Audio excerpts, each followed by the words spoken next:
warahmatullahi wabarakatuh. Di sini saya akan menjelaskan perbedaan ilmu hadis, riwayah, dan diroyah.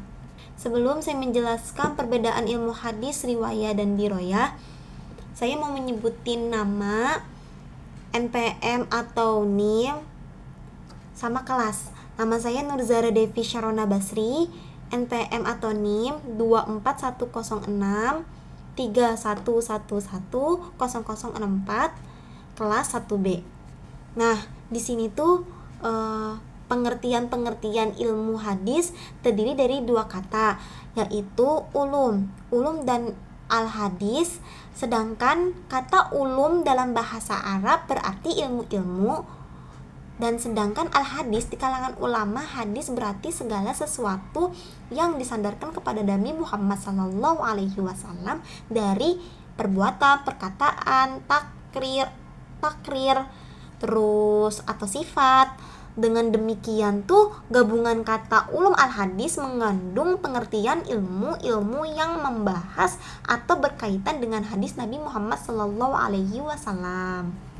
Nah, ruang lingkup ilmu al-hadis ini pada dasarnya lingkup ilmu hadis itu ada 3 hal.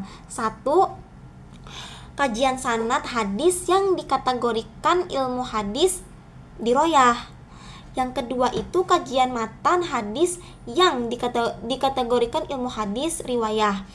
Terus yang ketiga itu tahrid hadis atau terkait dengan studi kritis gitu. Nah, di sini tuh macam-macam ilmu hadis tuh ilmu hadis tuh ada dua gitu ya. Yakni mau hadis, riwayah dan diroyah ini tuh ilmu kayak ilmu hadisnya itu tuh nggak jadi itu kayak macam-macam ilmu hadis ini tuh ilmu hadis itu ada dua gitu. Yakni ilmu hadis ini tuh kayak riwayah dan ilmu diroyah ini tuh yang pertama tuh ilmu hadis riwayah adalah ilmu yang mempelajari semua gitu. Terus kayak perkataan, perbuatan, terus ketetapan, sifat, terus batas-batasan Nabi Muhammad SAW. Yang kedua tuh ilmu hadis diroyah adalah ilmu yang membahas kaidah-kaidah untuk mengetahui keadaan sanad dan matan. Nah, sejarah-sejarah penyusun kitab ilmu hadis riwayah, Imam Az-Zuhri dipandang sebagai ilmu hadis riwayah dalam sejarah perkembangan hadis. Nah, dia dicatat sebagai sebagai ulama pertama yang menghimpun hadis Nabi SAW atas perintah khalifah dan pembuku khalifah Umar bin Abdul Aziz. Usaha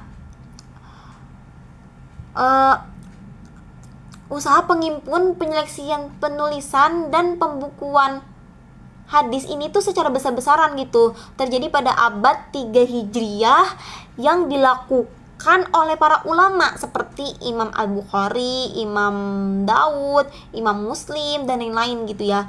Nah, kitab-kitab hadis tersebut menjadi rujukan utama para ulama. Kemudian setelah itu ilmu hadis riwayat tidak banyak lagi berkembang gitu.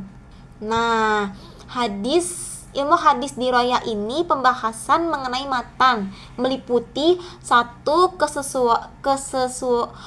kesesuaian dengan ajaran Al-Quran. 2, bebas dari kejanggalan redaksi gitu ya. 3, bebas dari kata-kata asing, gharib gitu. Nah, pembahasan mengenai sanad meliputi 1, sanadnya tuh sanadnya bersambung gitu. 2, segi kepercayaan sanad. 3, bebas dari kejanggalan. 4 tuh bebas dari kecacatan gitu ya, atau cacat gitu. Nah, di sini sejarah perkembangan ilmu al-hadis. Pada periode Nabi Muhammad SAW, ilmu hadis dilarang ditulis karena khawatir tuh bercampur dengan Al-Quran. Dalam larangan ini hanya bersifat kondisional gitu.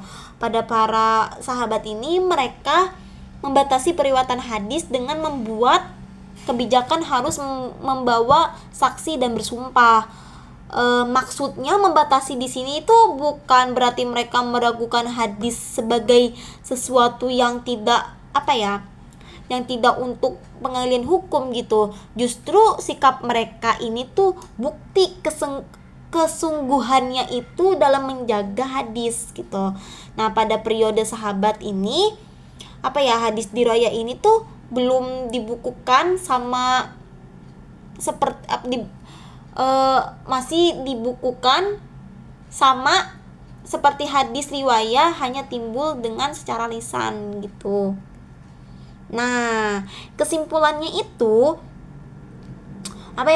kesimpulannya yang tidak dapat dari materi telah dipaparkan di atas, yaitu tentang pengertian ulum al-hadis yang merupakan salah satu bidang ilmu yang sangat penting untuk dipelajari.